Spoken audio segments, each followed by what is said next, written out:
He dared to say the universe had no end, so they gave him a death without mercy.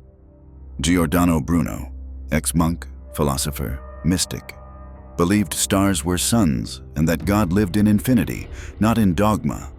The church called it heresy. His death in Rome 1600 was not just punishment, it was a message carved in fire. Think like this, and you burn. They placed him in stone, not in a room, nor even a cell, but in a damp cavity beneath the earth, where light was a memory and the air itself rotted slowly. The walls sweated. The floor bled moisture through ancient cracks. Rats bred in corners he could not see, but always heard, their teeth clicking in the dark like bone prayer beads. Somewhere above, bells rang for vespers, but down here in the bowels of the convent, the hour of God never came. For 7 years, Giordano Bruno was passed from one Roman dungeon to another, not as a prisoner to be reformed, but as a relic to be dissolved. His body, once sharp with fire and movement, softened into decay. His skin flaked like old parchment, yellowed with mildew and streaked with blue veins. Fungal sores bloomed on his ankles and inner thighs, blooming white, then black, then wet. At night, his gums bled onto his tongue, flooding his sleep with the taste of rust and rot.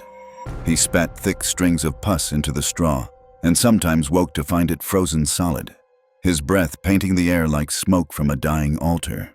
They chained him low, at the knees and neck, so he could not stand without tearing his flesh. He learned to fold himself like a beast, resting on elbows, his spine bent like a broken bow. In that posture, half human, half discarded scripture, he began to whisper. Not prayers, for he had long since lost faith in the God who demanded flames for thought, but fragments of ancient rites, Sufi epigrams, and Babylonian chants he had once read by stolen candlelight in the forbidden libraries of Naples. He whispered them not to himself, but to the mildew. The mold grew in shapes.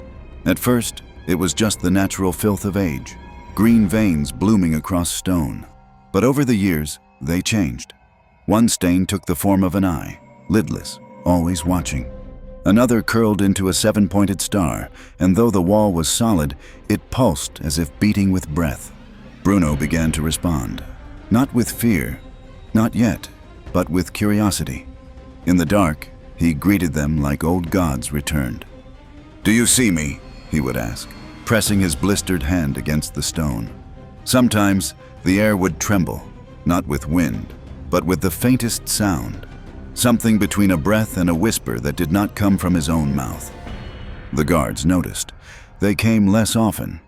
When they entered, usually in pairs, always with torches held high, they refused to look directly at him. His eyes unsettled them. Once, a younger one dropped the bread bucket and fled, swearing later that Bruno had spoken in a voice not his own, deeper, doubled, as if someone else had answered beneath the floor. "Don't listen to him," an older one muttered. "He doesn't talk, he echoes." They began to call him Il Silenzioso, not because he was mute, but because his silence was too loud, a silence full of meanings they feared to name. In a place where other prisoners cried, begged, broke, Bruno stared upward through solid ceilings, mouthing phrases like multiverse and the infinite intellect. He once told a monk, who came with sacrament, that stars were souls in transit, and that in the gaps between them lived forgotten angels, burning with envy for the living. He refused the sacrament after that. By the 5th year, his body had become a shrine to slow decomposition. His toenails yellowed and curled inward like claws. His hair fell in clumps, revealing raw patches of mottled scalp. The lice grew so numerous that they shimmered under torchlight, a moving crown of hunger. His robes fused with his skin in places, and when removed, tore off both fabric and flesh. He smiled through it, not in defiance, but in detachment, as if pain had become just another weather of the soul. Some guards swore they saw him levitate, not float, not fly, but rise, spine first, lifted by an unseen force. Others said he wept black tears one night and cursed the floor to swallow his bones. One whispered he caught Bruno grinning in the dark and mouthing, "They will burn me, and still I will be brighter than all of you." When the rats began to die inexplicably in circles around his chains, The monks called for inspection. A Dominican inquisitor descended with 3 scribes, bearing incense and salt. They found no demons, only a man whose ribs jutted like cathedral arches, whose lips were split and crusted with fever, and whose pupils did not constrict in torchlight. The inquisitor did not speak during the visit. Upon leaving, he merely said, "If he has gone mad, it is the madness of prophets." Bruno, now too weak to kneel, carved sigils into the straw with his teeth. He dreamed of suns with mouths, moons that bled milk, and a voice that called him the tongue of the infinite. Whether these were visions or fever or both no longer mattered. Down there, God had no place. Only stone. Only silence. And the man who whispered back. They did not summon him. They extracted him. From the dark where language curdled on his tongue and bones no longer bent but snapped, they pulled Giordano Bruno up through stone stairwells slick with rot and lit by torches that hissed in the damp. His knees, locked for too long in chains, cracked like old wood. And when they straightened him, something tore deep in the thigh, a sound wet and internal. He did not cry out. Pain had long since become a second pulse. They scrubbed him with vinegar and cloth, but could not clean the ears. His skin peeled in patches, molted like a serpent mid-death, and the scent that rose from his body was not merely of dirt and waste. It was the smell of living decay, of meat that still remembered thought. When they combed his hair, entire clumps came away in silence, revealing a scalp pitted and inflamed, blistered by fungus and bitten raw by lice that no longer scattered, only dropped, full and dead, like bloated tears. They clothed him in a simple habit, not to preserve dignity, but to mask the sores. Then, barefoot and fettered, they let him out. The halls of the convent did not echo. Too many feet had walked their punishments here. Yet Bruno's footsteps left a residue, a soft slap of blood against flagstone, where his heels cracked open with each motion. Monks watched from behind veils, and one crossed himself not when he saw the accused, but when he saw the shadow that stretched behind him. "It moved wrong," he whispered later. "It moved like it wasn't his." The tribunal chamber had once been a chapel. Now it was theater, draped not in faith, but in performance. The altar had been stripped and replaced with a long oak table, lacquered with oils and fat from 100 prior hearings. Behind it, 5 cardinals sat in a row, not like shepherds, but like judges of the dead. Their robes were crimson and gold, stiff with embroidery that glistened like scabs. On the table, candles, texts, crucifixes, and before them, stacked in uneven towers, his books, dozens of them, bound in goatskin, edge-burned, annotated by hands that trembled even as they tried to understand. When he entered, no greeting, only silence. Then, "Sit." The chair was made of iron, unpadded, deliberate, designed not just to seat, but to humiliate. As he lowered himself, the cold metal met open flesh beneath his robe, and he jerked slightly. The movement drew a murmur.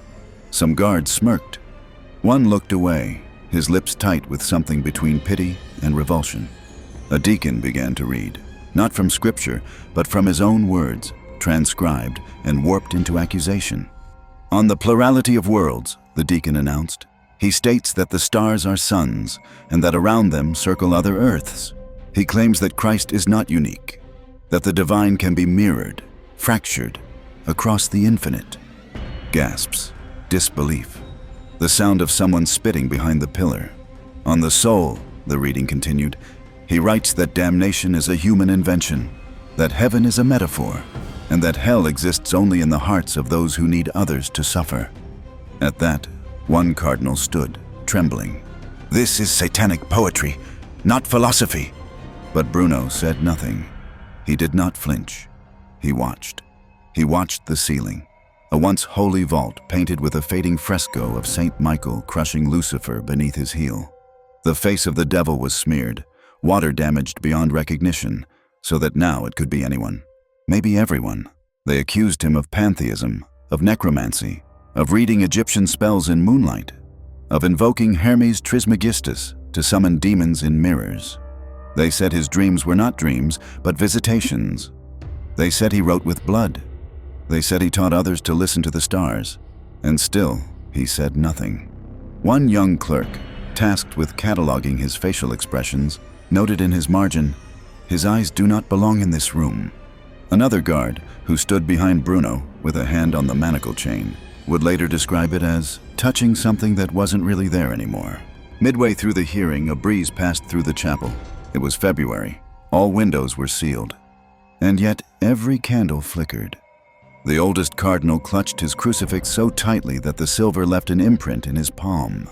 Another claimed to see a black moth crawling across Bruno's shoulder, but when a servant was sent to brush it off, there was nothing there, only dry skin, peeling in shapes that looked like script. The day stretched. Accusation became sermon, then accusation again. One bishop broke into a coughing fit so violent he bloodied his robe. Another fainted. No one dared suggest the man in the chair had caused it, but no one said otherwise either. By the hour of none, when light turned brass in the upper windows, they asked him, again, if he would recant. He raised his eyes, not to the cardinals, not to the table or the books or the crucifix, but to the ceiling, to the blurred image of the fallen angel underfoot, and whispered, "Your hell is too small." That was all. No shouting, no defiance, no pleas, just that. The room fell into silence so complete that the flames themselves seemed to hold their breath, and from that moment, the outcome ceased to be a judgment. It became a ritual. They would not convict Giordano Bruno. They would unmake him, like a blasphemy chiseled from stone, like a stain burned from parchment, like a name never meant to be spoken aloud. They thought he had gone mad. And yet there was a logic to his madness, a precision in the way his gaze no longer met faces but pierced through skull and stone, as though seeing something no one else dared acknowledge. By the 8th year of his imprisonment, Giordano Bruno had become not a man, but a conduit, skeletal, sunken, and slow-moving, with skin so thin it no longer concealed the shifting of tendons or the blackened threads of broken veins. The joints of his fingers swelled and cracked when he moved, his nails blackened to horn, curled inward like claws forgotten by time. Each breath he took rattled low in the chest, thick with mucus, like wind dragging through wet reeds. His robe, stiff with layers of dried pus and old blood, clung to him like a burial shroud, not yet deserved. But his eyes, they never dulled. If anything, they sharpened. Witnesses said it was the first thing they noticed when they entered the cell. Not the stench of rotting bandages, not the walls etched with rambling diagrams of stars and orbits scrawled in filth and fingernail, but the way his gaze latched onto light itself, as though tracking things unseen by any man born in sin. "He watches what isn't there," one scribe wrote in a margin, "and sometimes what shouldn't be." By then, Bruno had begun to speak in a tone not pleading, nor desperate, but didactic, as though he was the teacher and the darkness itself his pupil. He would describe sons by name that no chart listed, recounting in perfect order the alignment of their invisible companions. "The fifth world around the red twin of Persida burns with holy fire," he told one jailer, "but they will not see it, not now, not in flesh." He claimed to remember things no man could have lived to witness. Cities built of metal, not stone. Creatures with eyes on their palms. Temples orbiting stars like moons. Some monks wept upon hearing him. Others called for exorcism. Once, when a priest tried to perform a cleansing rite, Bruno recited the ritual with him, word for word, in Latin, Greek, and something else that choked in the priest's mouth like smoke. The walls of his cell bore witness to his unraveling. Symbols no one could decipher covered every surface, spirals inside spirals, constellations that did not match the Roman sky, strange script that shifted subtly when watched too long, as if unwilling to be read by the unworthy. Some guards refused to enter the cell at night. One claimed that in the candlelight, the sigils bled, not ink, but something darker, slicker, and warm. His body, meanwhile, betrayed him. Abscesses opened on his legs and leaked clear fluid laced with blood. His left foot swelled until it split between the toes, and each step left a trail no one dared wipe clean. His tongue, once eloquent, grew fissured and raw, yet still he spoke. Not endlessly, but pointedly. When questioned, he no longer answered in defiance, but in parable. "Death is not an end," he whispered to a jailer once, "only a change in geometry."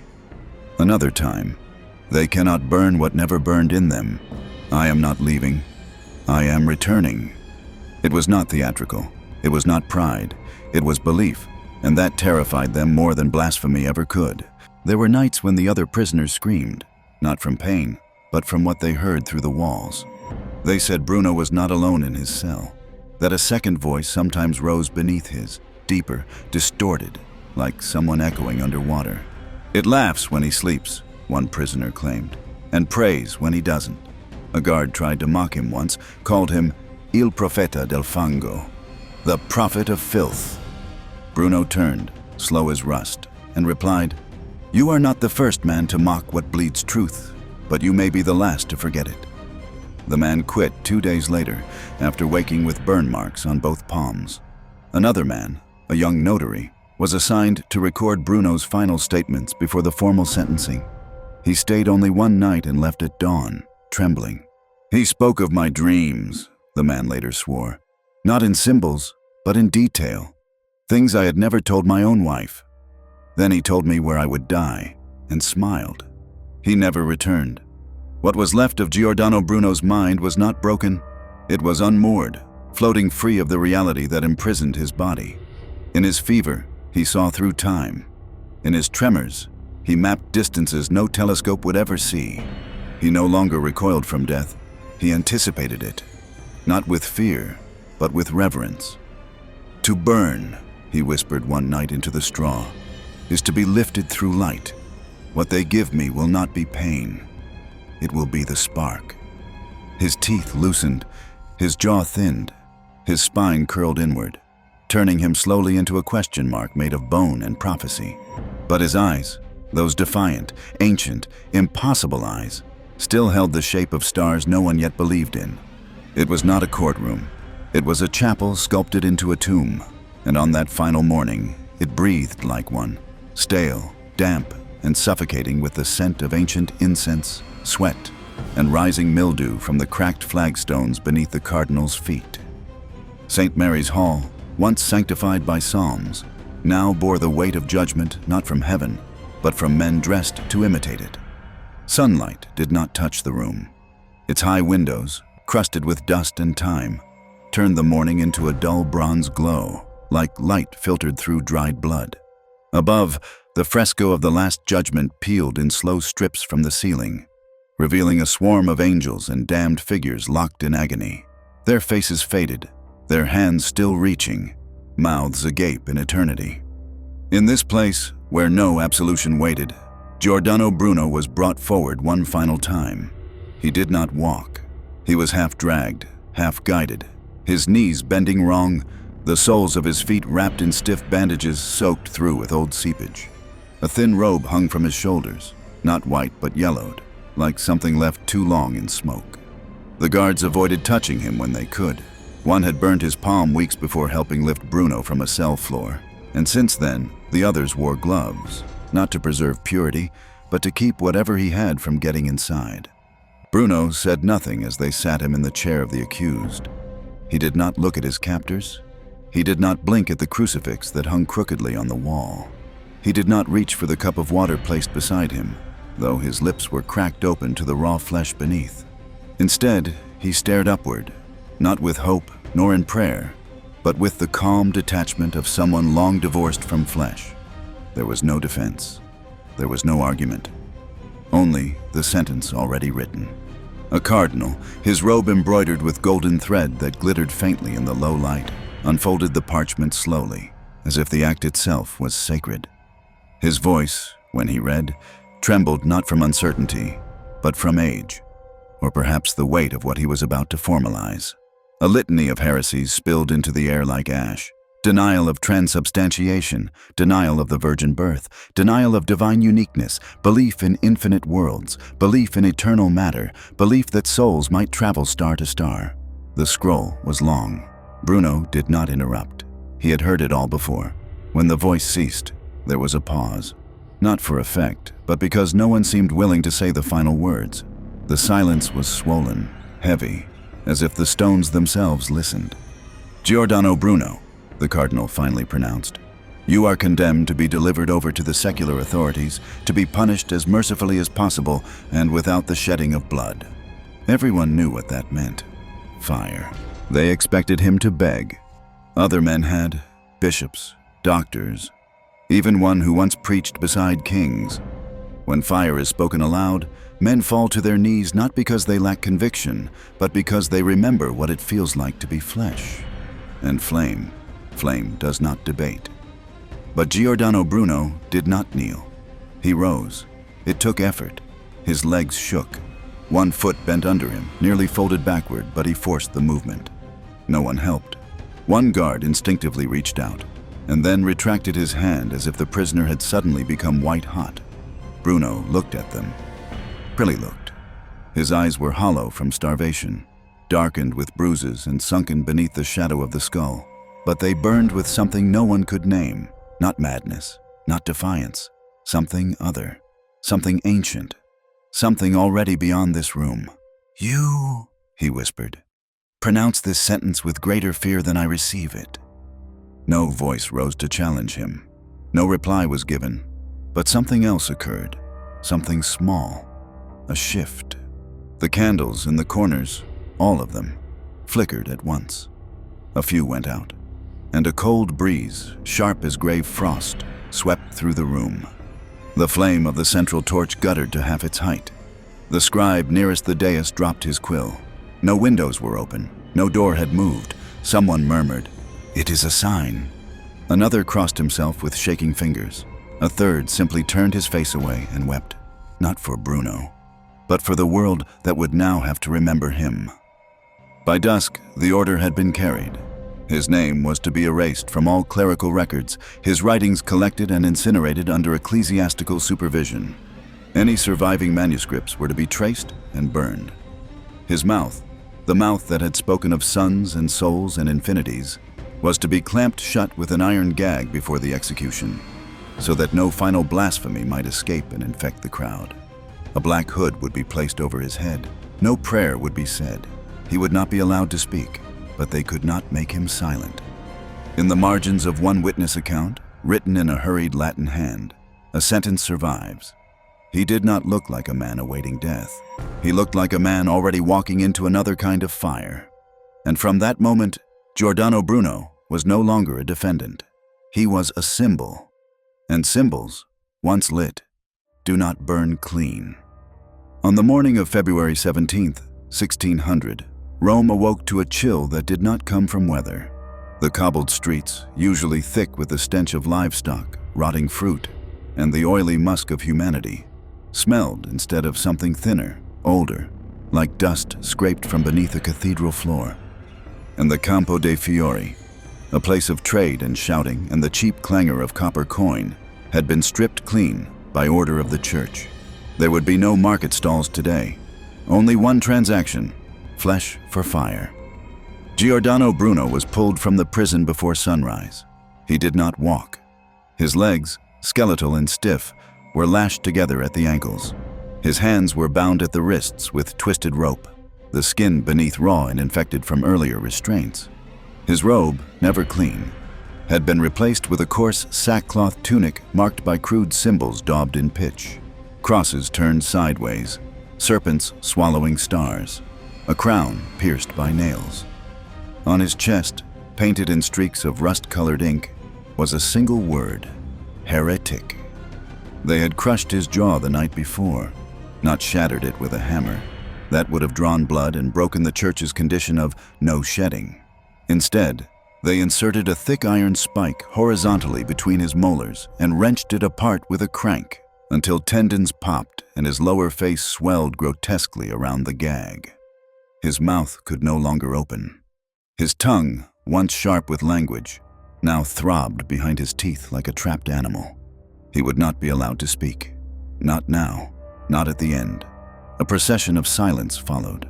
The guards flanked him with poles, not swords, and prodded rather than guided. Bruno stumbled through alleys still dark with dawn shadow, his steps uneven, heels splitting open with each movement.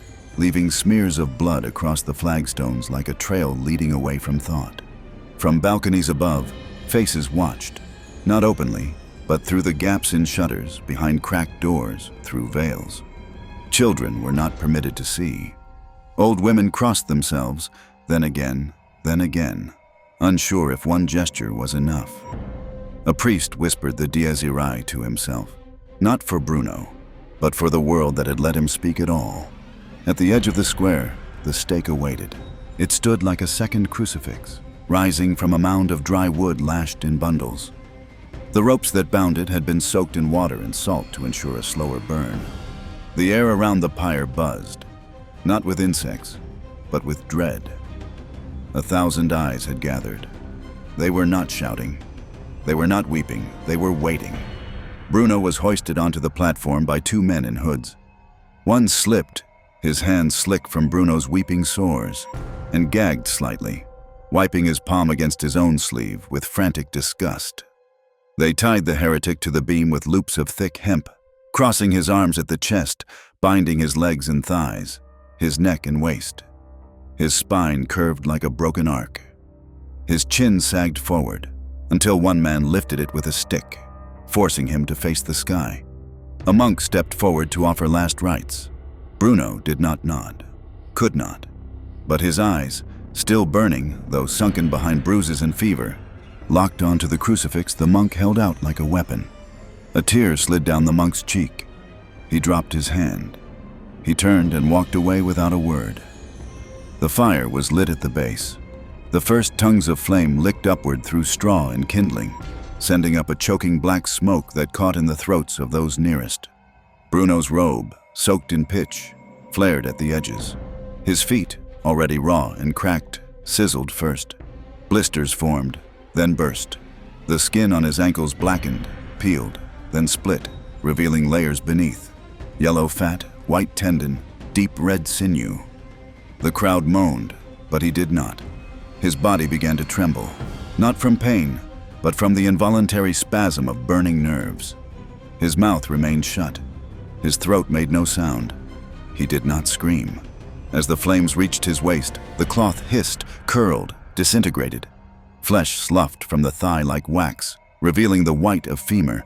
His belly blistered, bloated, then ruptured with a sound like tearing parchment. Steam rose in great clouds. Still, he did not scream. Some swore they heard him humming, impossible through the iron, yet the rumor would spread nonetheless. Witnesses said his eyes stayed open, that they never closed, that even when the skin around them blackened and burned, the eyes themselves watched. Not the crowd, not the priests, not the sky. Something else, something beyond the veil of fire. The last to burn was his chest, where the pitch had soaked deepest, and finally his throat, where the iron clamp glowed red, then white, before collapsing into itself. The last piece of him to vanish was the top of his skull, which split open with a soft pop as the flames reached their crescendo. The smell, a mixture of scorched meat, melting hair, and old human rot, soaked the square like a plague wind. Some vomited, others fainted. A few fell to their knees.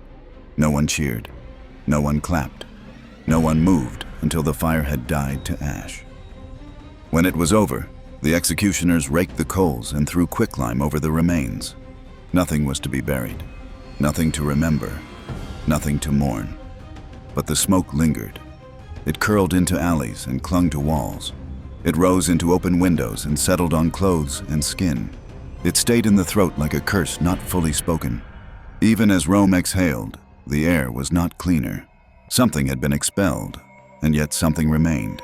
That night, a guard who had held the torch that lit the pyre claimed he dreamt of stars arranged in a language he did not know. The next morning, he cut out his own tongue, and somewhere far beyond the city, beneath another sky, perhaps brighter, perhaps blacker, a star blinked, and a silence deeper than death opened its mouth. His death changed little at first. The church suppressed his name, destroyed his texts, and sealed his memory. But the smoke refused to settle. 100 years later, Galileo would echo his words with evidence. Centuries after, a statue would rise, not in a church, but in a marketplace. It does not kneel. It looks outward. Bruno died in flames, but the infinite he described remained untouched. And in time, people began to see what he saw, not as heresy, but as the shape of truth.